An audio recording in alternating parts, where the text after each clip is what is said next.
Good to see you, everyone. My name is Robbie Howell. A couple months ago, I ran a contest on this channel where viewers submitted builds for both AOE2 and AOM, and we had two fantastic winners come out of that contest. If you want to take a look at the winner selection, take a look up here. But today, we are going to be focusing on one of the two contest winning builds, the one in the AOE2 category. This is on a civilization that I have been suggested to do myself many times, and while I would of course have approached this build differently if I had done it myself, both I and the voting audience really loved what the creator did with this, and so, without further ado, it is my pleasure to present to you the winning Age of Empires 2 build of my most recent contest, the ARAGONESE, a naval and siege civilization created by the ineffable Diego Ramírez. He has been a fixture of my community for quite some time. He's been an extremely contributive audience member for multiple years at this point, and it was awesome seeing him take home the victory in this most recent contest. So Diego, huge congrats to you. Thank you for being such a great part of this channel's audience, and I hope you are pleased with the presentation I have put together for you. As mentioned, Diego will be able to use any and all of the assets I have created for this build in his own future projects or his own future iterations of his design. With that said, let's jump into a summary of the ARAGONESE. All of the text on this and future slides is entirely by Diego, so I'm just going to be reading out what he has written to give his words the time in the spotlight that they have earned. So the Aragonese were a Mediterranean powerhouse. Unlike Castile, which expanded into Iberia, Aragon looked outward, building a maritime empire. They controlled key territories across the Mediterranean, including Sicily, Sardinia, and Naples, and their navy secured trade dominance and allowed rapid military interventions. They were not just any old Spanish kingdom. Aragon's identity was distinct from Castile, less focused on the Reconquista, more on maritime expansion.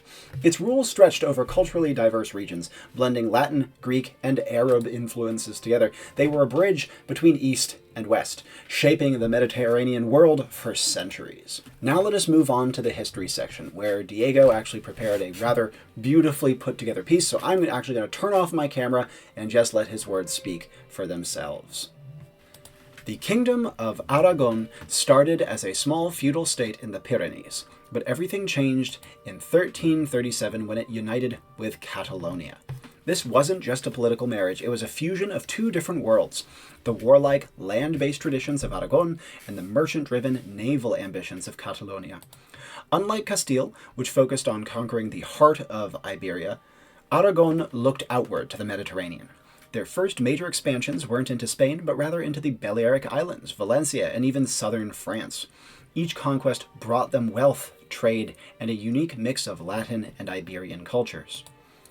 Aragon's ambitions escalated in 1282, when the people of Sicily revolted against French rule in an event called the Sicilian Vespers.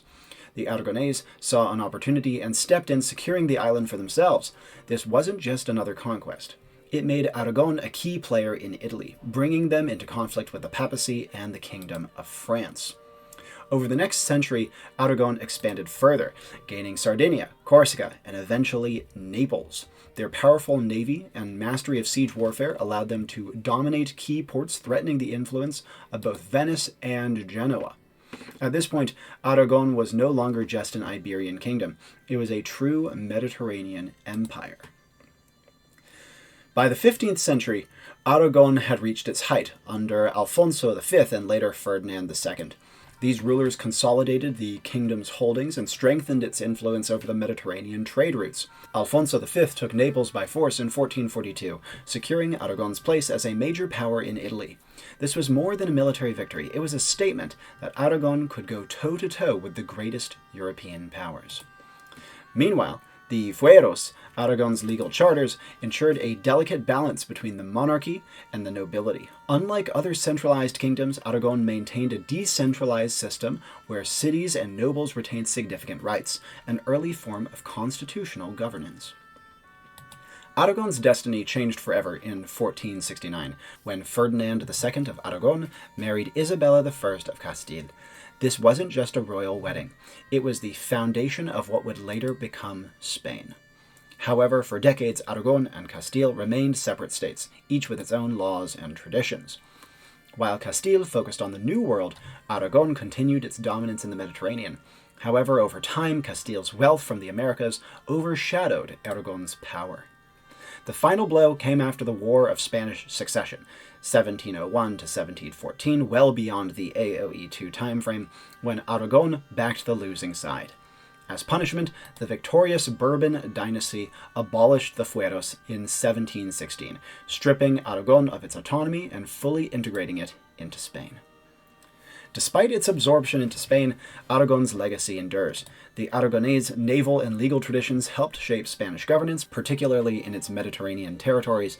The memory of Aragon remains alive in Catalonia, Valencia, and Aragon itself, where its distinct identity and history are still celebrated today. Though it ultimately faded into the shadow of Spain, Aragon was a kingdom that once ruled the waves, conquered cities, and wrote its own laws. A true Mediterranean power. Absolutely lovely. Round of applause to Diego for penning such a beautiful history summary. And with that out of the way, let us proceed to the flavor, the beautiful aesthetic details that make Age of Empires 2 Civilizations special. Its language would be Old Aragonese, though Diego did note that there were several other similar languages that you could probably get away with using instead, or in addition. Its ensign would simply be the coat of arms of the Kingdom of Aragon, preferably on a heater shield, similar to what I've done here. Pretty straightforward, pretty easy, but very distinctive. The architecture would be Mediterranean, though an Iberian set would of course be ideal, and their wonder could be the Aljaferia Palace. Gorgeous, still preserved today, you really couldn't ask for better. Its castle could be the Loare Castle, gorgeous, iconic, overlooking the great hillocks, with its iconic walls tapering down the slopes below it. It's absolutely gorgeous, and I'm sure that the graphic designers of AoE2 could do something perfect with it.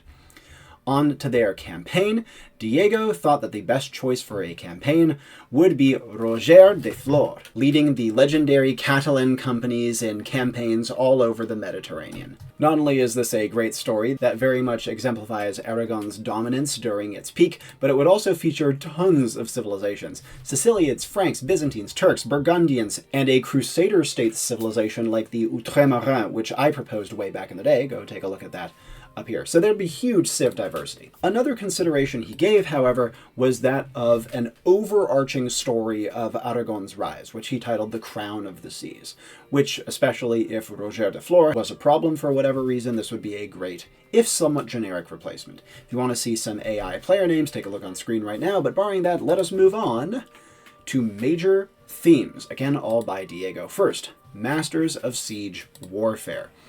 Aragonese engineers were renowned for their expertise in both fortifications and siegecraft, and the campaigns in the Mediterranean required them to besiege and defend strategic coastal cities on a very regular basis. Their armies adapted to prolonged sieges, using advanced techniques and siege engines to win the day, and as such, this civilization has a major focus on the siege unit type, which was part of the original contest. Next, a realm of laws and liberties. The fueros, the charters, ensured local governance, limiting royal power and protecting citizens' rights. Aragon's justicia, I'm not sure, acted as a legal mediator, preventing abuses by the monarchy. And unlike other feudal states, Aragon balanced noble, merchant, and royal interests. A final theme, a military like no other. The Almogávares, ruthless light infantry that terrorized foes from Iberia to Constantinople, of course play a role in this build, and their cavalry was versatile, influenced by Iberian, French, and Italian styles. Lastly, they were experienced in both land and naval warfare, allowing rapid adaptability in conflicts. And with those themes out of the way, we come to the end of the history section of this special viewer-made build. Next up, civ design. Let's see what Diego has done to bring the Aragonese to life in Age of Empires 2, beginning with a civilization overview. The Aragonese, a naval and siege civilization. Their bonuses are as follows. 1. Monks can convert and heal siege weapons and ships. This is in reference to military orders like the Knights Templar and Hospitallers, who not only fought, but also maintained war machines and naval fleets during Aragonese campaigns in the Mediterranean. Second bonus, starting in the feudal age, docks are replaced by astilleros. This is based on the Atarazanas Reales, in which the Aragonese crown developed their navy on the Mediterranean coast. Astilleros were like major shipyards where large boats could be more easily constructed, maintained, and repaired. Third bonus, each relic provides plus 5% gather rate for all villagers. Monasteries and the church played a key role in agriculture, trade, and settlement expansion during the Reconquista, which the Aragonese did participate in and benefit heavily from despite their broader focus on the Mediterranean rather than Iberia. Last bonus, ballistics benefits bombard cannons and cannon galleons, similar to the Portuguese unique technology but not benefiting hand cannons. The advanced artillery tactics used by Aragonese forces, particularly in sieges and naval warfare, where precision bombardment was crucial, was what inspired this particular bonus. And lastly, the team bonus. Naval and siege units return 20% of their cost when destroyed. It's a huge one. Captured ships were often repaired and reused, and naval trade ensured a continuous supply of resources for rebuilding fleets. This is kind of the capstone bonus of the entire faction. And if I may make a brief aside before we go on further with Diego's work, I would say that the bonuses have like two things that I might suggest changing.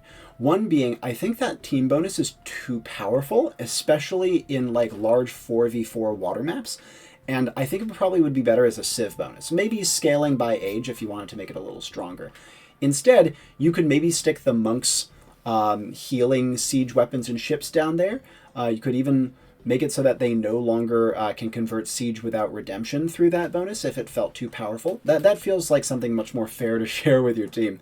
And the other thing is, I think that the ballistics benefiting bombard cannons and cannon galleons is rather cool, though I might take it a step further and say that maybe cannon galleons could benefit from siege engineers as well, just to like drive the point home a little further and give them something a little more distinctive as well, rather than just like a slightly watered down arquebusier. Though, of course, this video is not meant to be about my feedback on the build, it's about showcasing the build itself. So consider this a sidebar.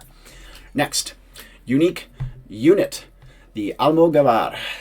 This is a light infantry trained at the castle for 60 food and 20 gold. You may notice its stats are rather underwhelming, except for its massive speed, but it does have the ability where for every 10 seconds in combat, it gains +1 attack, stacking up to 4 times. I should note that this is not currently doable in-game right now, I believe. This would be a l'avant-garde style effect, though I do think that it is rather feasible and does seem like something the game could pretty easily implement. So I don't fault it whatsoever. If you were to compare the Almogavar to a long swordsman, they have, of course, much better speed and a much higher attack ceiling than a longsword, but they have worse HP, lower base attack, no attack bonuses, and of course are slower to train, both from their 24 seconds of training time and also from the fact that you need to build them from a castle. So overall, the main upside for the Almogavar is their speed, which is huge. They were light infantry, of course, used by the Aragonese during the Reconquista and early medieval period, known for their speed and adaptability in battle. They're very, very famous. Their ability to increase attack while in combat reflects their reputation as ferocious and persistent fighters who could sustain long engagements. The elite upgrade in Imperial Age is only 500 food and 250 gold. Wow. That is the cheapest elite upgrade in the game by far. And it gives them quite substantial stat boosts too, plus 10 HP, a little bit of speed, a little more line of sight, less training time, and more attack. This is the highest value elite upgrade in the game for its price for all unique units. This is an unusual instance of a unique unit that in Castle Age, it's honestly pretty weak. In Imperial Age, wow, once you get that elite upgrade, they suddenly become way more of a consideration. Even if, like, toe-to-toe with a champion, they are far from, like, a strict upgrade. So I think that the Almogavar is actually a pretty cool design. The cheap elite upgrade I find really fascinating and is a really cool design space. I think that in Castle Age it is substantially too weak, and my personal suggestion for buffing it would be to have its ability stack much, much faster. And maybe stack higher than 4 times. 10 seconds is a long time in Age of Empires, and especially for a low HP infantry unit, they're often lucky to get like 1 or 2 hits in. So I think that it would be a little too punishing to have it be 10 seconds. I might even suggest it be as low as 3. Though again, this is a sidebar. Let us get back to Diego's build.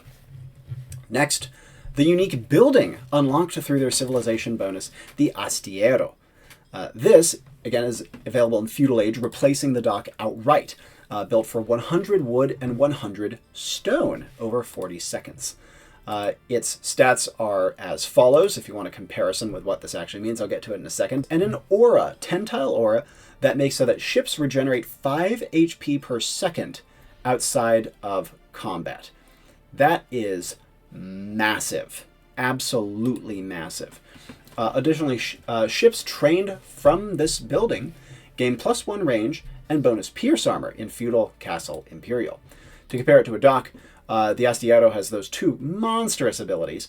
It's a way tankier as a building, and it has a lower wood cost. On the other hand, it does have a stone cost, which is a limiter. It is more expensive overall, and it does take slightly longer to build. It's based on, of course, the Aragonese dominance in the Mediterranean, which is built on the powerful shipyards, or astilleros, which allowed for the rapid construction, repair, and outfitting of warships. These naval hubs ensured Aragonese fleets remained well-armed, resilient, and a formidable force at sea.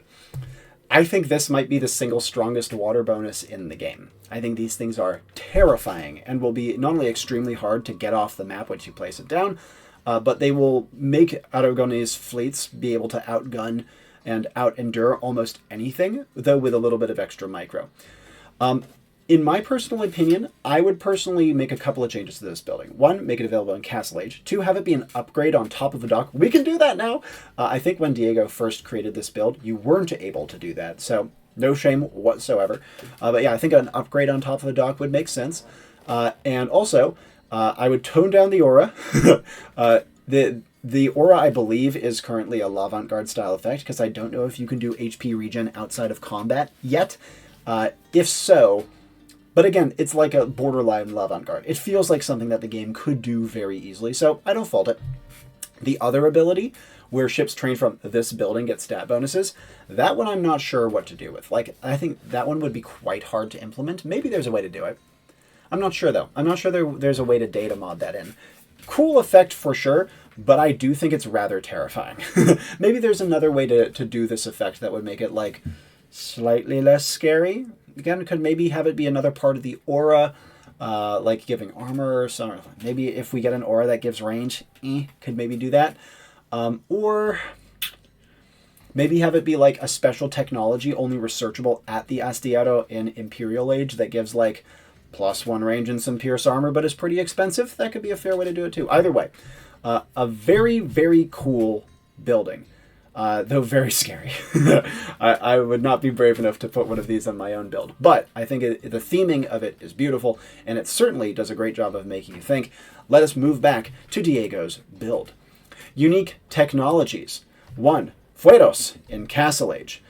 Villagers gain +15% HP and are 20% cheaper. Pretty substantial. Cost 300 food, 200 stone, which is notable. The fueros, which again were those legal charters, encourage settlement by granting economic and legal privileges, making expansion more affordable and ensuring villagers thrived in newly conquered lands. This is going to be one of those technologies where it will make the boom way better if you actually can afford the castle. So to me, it feels like something you could do on Arena, but even then, affording a castle on Arena will often mean you're going for like an aggressive castle drop. So it has a lot of nuance to it. 20% cheaper villagers is very, very tasty. And the HP ain't bad either. Plus it's cheap on top of that. But getting the castle up is going to make this a really interesting and tricky one and make so that I don't think it's either too strong or too weak. Really well done. Next, Reconquista in Imperial Age. Infantry gain +10% HP, +1/+1 armor, and all of your units become more resistant to conversion. 250 food, 500 gold. Aragonese infantry, hardened by the Reconquista, relied on superior endurance and faith, making them more resilient in battle and resistant to enemy conversion. Now, the Aragonese were a little less focused on the Reconquista, of course, than the Castilians. I do still think that they participated in it enough that a technology referencing it does make sense. It does feel like kind of a bummer limiting it to infantry, though I see like the design reason to do so. I just wish there was a way we could give it a slightly more specific name.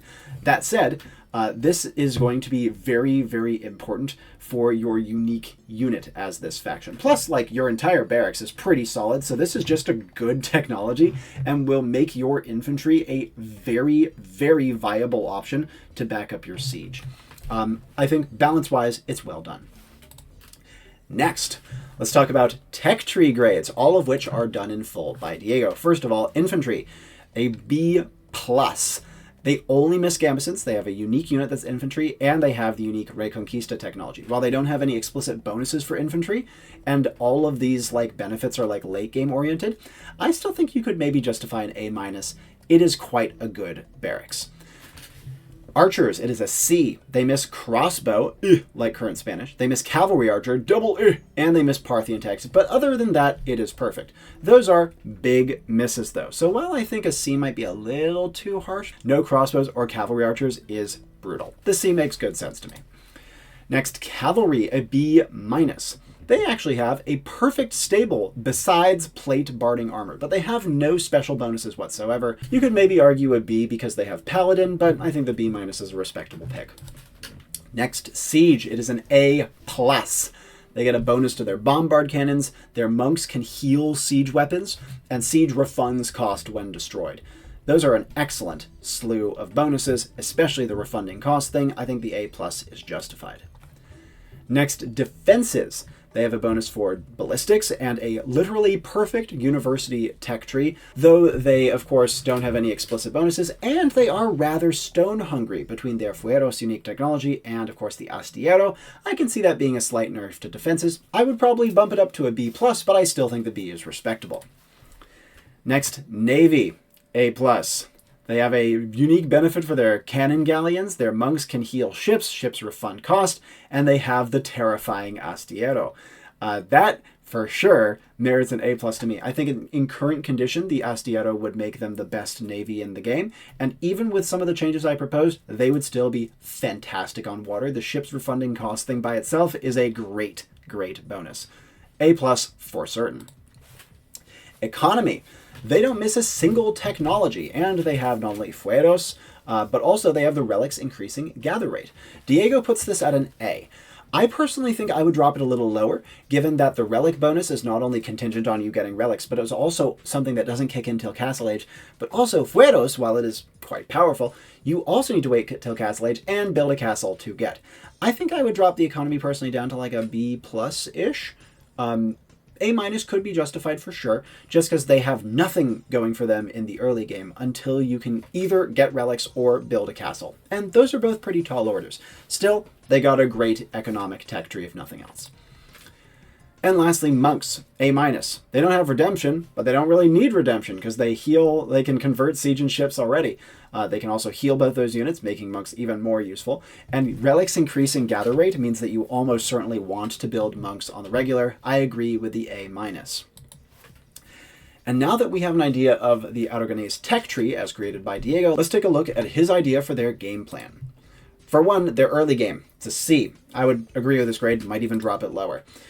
Their standard openings work pretty well. You can play men-at-arms, archers, scout cavalry, and you can prioritize wood and gold for a more flexible transition. On water maps, the Astillero is quite strong, even as in Feudal Age, though you will have to mess up your economy in order to get the stone necessary to create them. All that said, with no early game bonuses pretty much whatsoever, you can't really do anything special until Castle Age. I think a C is probably appropriate. You might even dock it down to a C-. Mid-game is a B. I would agree with this. Securing relics and prioritizing monks are high priorities. Fueros, once you get it, reduces villager cost, allowing for faster expansion and a massive boom, I should add. And the Almogavars, he says they counter cavalry and heavy infantry. I'm not entirely sure about that, but I would agree that they are good at defending siege. Mid-game is when a lot of your bonuses as the Aragonese start to come online. B makes sense. Late game, A. Fully agree. You have ballistics enhanced bombard cannons and cannon galleons. You have a terrifying siege workshop plus juiced up infantrymen. You can apply sustained pressure on land and sea on multiple fronts. More broadly, monk siege tactics in Castle Age are where it is at with this faction. They have a disgusting late game siege and naval deathball or combined arms supremacy thanks to a relatively broad tech tree. You can economically outscale opponents through relics, trade, but also, I would say, your Fueros technology. And just as Diego so beautifully put it, bombard the shit out of your enemies. Amen to that, brother. This brings us to the end of the design section. To wrap up Diego's build, let's touch upon some loose threads. beginning with his Uncertainties. Again, all text here is by Diego. 1, slow early game defenses. The reliance on mid to late game power spike leave them vulnerable early. So alternatively, a small Dark or Feudal Age military bonus could offer some better early stability. New DLC, I see you, in his words. Next, an over-reliance on siege. Civilization is heavily dependent on bombard cannons and cannon galleons, making them predictable. So alternatively, a lighter siege bonus, such as faster trebuchets or more durable mangonels, could improve versatility. Next, relic dependency. Their economy scales with relics, but contested maps or bad relic spawns can weaken them. So as an alternative, a flat economic bonus, like a resource trickle from monasteries, could make them more reliable, though I think it would make them a little more generic. And next, no late-game cavalry power. While Amogoars provide strong infantry support, their cavalry remains average, limiting flexibility. So, as an alternative, a small nightline buff could round out their land army. Those are all the ones that Diego brought up. I mentioned a couple of my own suggestions as well a little earlier in the video, but much more important than that is his own analysis of his design. I think he's done a pretty good job identifying it here, and I very much look forward to see how he decides to refine this build based on feedback from you guys down in the comments of this particular video. And with that, we come to the end of this special contest winner video. Thank you guys so much for watching, and huge thanks to Diego for being such a fantastic part of this channel's audience for so long. Before we sign off though, let's take a look at the Likeliometer. In Diego's opinion, how likely are the Aragonese to make it into game in future? And on the Likeliometer, Diego gave them a 4 out of 10. He thought that while a Spanish split is possible, it probably wouldn't happen for a while. There are bigger fish to fry, though when a Spanish split happens, the Aragonese are, of course, top of the queue. But that is all that I have for you today. How did you like Diego's build? What would you have done differently from him? And did you identify any potential design concerns that I didn't mention? Or are there any elements of the design that you especially liked? Make sure to take a look again at the original contest video if you want to have context for how we got here. And also remember, we have one more contest winner video coming almost certainly next month. But don't worry, I have other videos planned as well.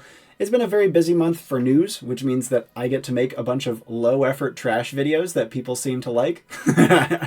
So we have more content coming, as well as more substantive projects in future, that I can promise you. But until then, my name is Robbie Howell. Thanks and congratulations again to Diego Ramírez, and ciao for now.